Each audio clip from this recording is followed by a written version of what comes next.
Olá, eu sou Felipe Fonseca, sejam bem-vindos ao meu canal e eu falarei nesse vídeo sobre o filme Sobrenatural: A Porta Vermelha. De acordo com a sinopse, o elenco original da franquia de horror retorna para o último capítulo da saga da família Lambert. Para colocar seus demônios para trás de uma vez por todas, Josh e agora um jovem universitário, Dalton, precisam ir mais fundo no que já estiveram no além, encarando de frente o passado sombrio de sua família, encontrando novos protagonistas dos mais profundos medos que se escondem atrás da Porta Vermelha. É o quinto filme da franquia e a continuação dos dois primeiros, que contaram a história da família Lambert. Dessa vez a direção é do Patrick Wilson, que faz a sua estreia na direção. Ele, como ator, está envolvido em filmes de terror, né, desde ali dos anos 2010, tanto com o Sobrenatural quanto com Invocação do Mal, e curioso, ele estreando na direção, mas faz até sentido, por conta dos filmes que ele vem fazendo, né, nos últimos anos, o aprendizado que ele provavelmente teve com os diretores, o James Wan, né, dirigindo os dois primeiros Insídios, também dirigindo Invocação do Mal, ele teve ali uma visão e assume a cadeira de diretor nesse quinto filme da franquia Sobrenatural. Tem várias coisas que me agradaram, especialmente no começo do filme. Mas, para começo de conversa, assim, ele é o quinto filme da franquia, como eu disse, e continuação especificamente dos dois primeiros. Eu acho que para quem não conhece muito bem a franquia, para quem não assistiu, algumas coisas podem passar meio batido, alguns momentos, alguns personagens que surgem. É uma sequência que requer que você tenha visto os outros para ter uma melhor apreciação. Eu tinha expectativa de, por conta da distância, né, do segundo filme, 10 anos do segundo filme, talvez esse filme andasse mais com as próprias pernas, né, para quem não assistiu, mas não, ele depende bastante de ter visto os primeiros. Ainda assim, é possível ver como um filme de terror solo, ele tem uma trama própria ali, mas tem várias coisas que vêm dos filmes anteriores, então você fica meio boiando no começo do filme, se você não assistiu os originais. Coisas que me agradaram na direção dele, principalmente desde o começo, ali no começo do filme, ele junto com o diretor de fotografia usam, desde o começo do filme, uma profundidade de campo curta. Então isso faz com que tudo que está atrás dos personagens, que estão em foco no primeiro plano das cenas, esteja desfocado e bem desfocado. Isso dá oportunidade para coisas, vultos, seres surgirem sem que a gente perceba inicialmente. E aí quando a gente se dá conta de que tem algo ali, geralmente por conta do movimento, né, a imagem, alguém lá no fundo que está totalmente desfocado começa a se mexer, aí a gente percebe que tem alguém ali. Isso é bacana, pode parecer meio básico, mas num filme de terror funciona muito bem. E a gente tem isso bastante no começo do filme. Eu acho que ao longo do filme, infelizmente, isso se perde. Essa questão do terror estar ali presente, mas não necessariamente depender do jump scare. E, infelizmente, apesar de jump scare existir, faz parte, é legal, uma sala cheia, lotada no cinema, todo mundo levar um susto junto e gritar, eu acho totalmente válido. Eu não acho muito legal quando o terror do filme depende 100% do jump scare.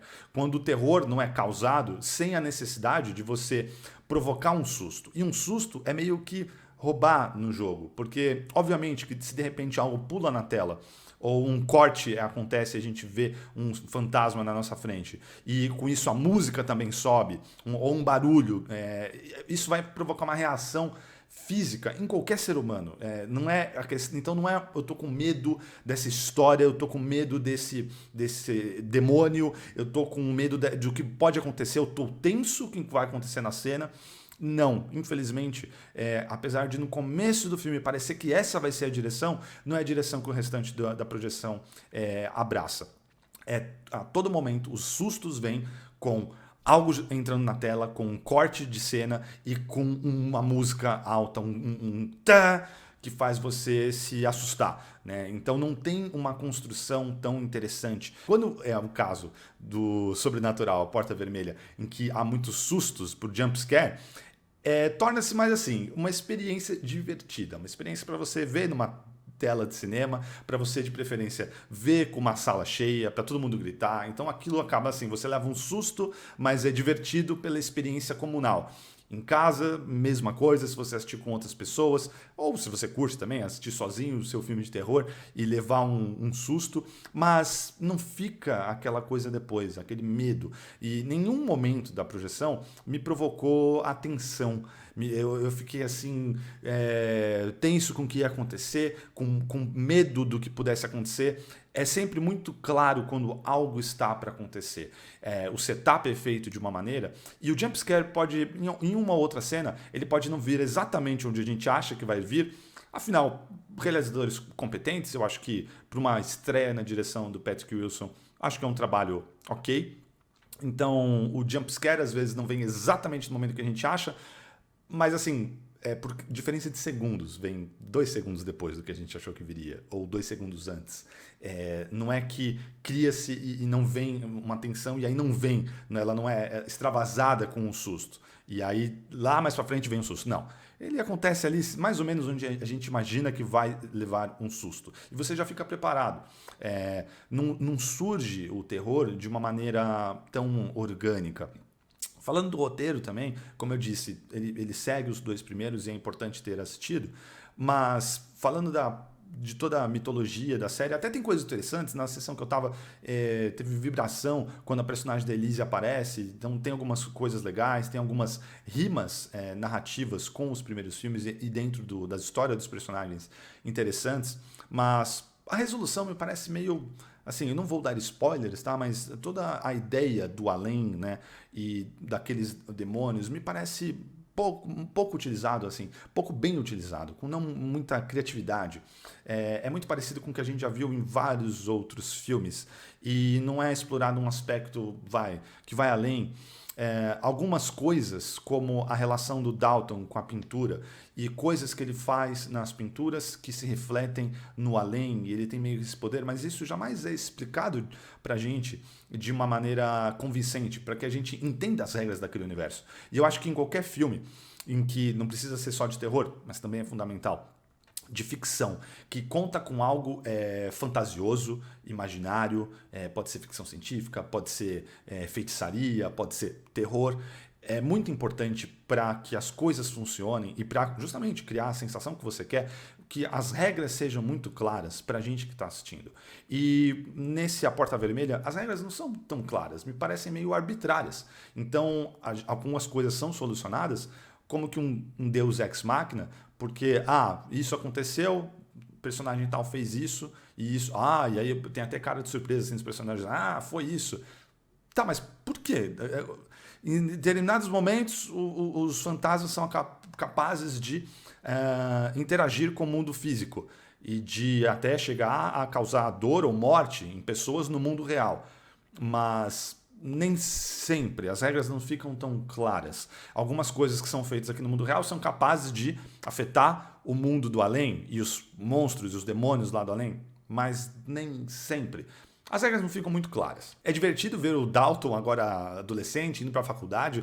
Ele que era uma criancinha lá no primeiro filme, que tem toda a relação, né, dele, das aventuras dele com o pai dele, indo para além, e tudo isso vai ter influência aqui. O filme começa, né, com algo que remete à última vez que a gente viu eles, né, o fato das memórias deles serem suprimidas, né, apagando aquilo que aconteceu com eles, e isso tem um papel importante nessa narrativa. É legal ver o mesmo ator, né, crescendo, isso várias vezes não é possível, mas acho legal quando é possível, quando um ator mirim, ele mesmo interpreta a versão dele anos depois, então é legal vê-lo adulto. Uma das personagens que eu mais curti nesse filme, que são novas, né, é a companheira de quarto dele da faculdade, do Dalton, né?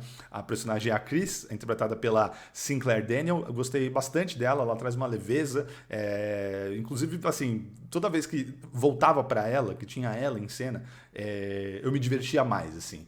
E também ficava talvez um pouco mais temeroso e mais tenso, porque como gostei muito da personagem muito carismática, ela estar em perigo era algo que provocava assim um pouco de tensão que eu gostaria que tivesse existido mais no filme. Tem algumas coisas que para fãs da franquia acho que são interessantes, são satisfatórios, algumas menções, alguns retornos, algumas coisas de história, não quero dar spoilers, mas que são bacanas. Mas como um filme de terror solo, pura e simplesmente, para você chegar, entrar e assistir, tirando os jumpscares, que tem vários sustos, não é que o filme não provoca sustos, mas ele não deixa a gente naquele estado de constante tensão.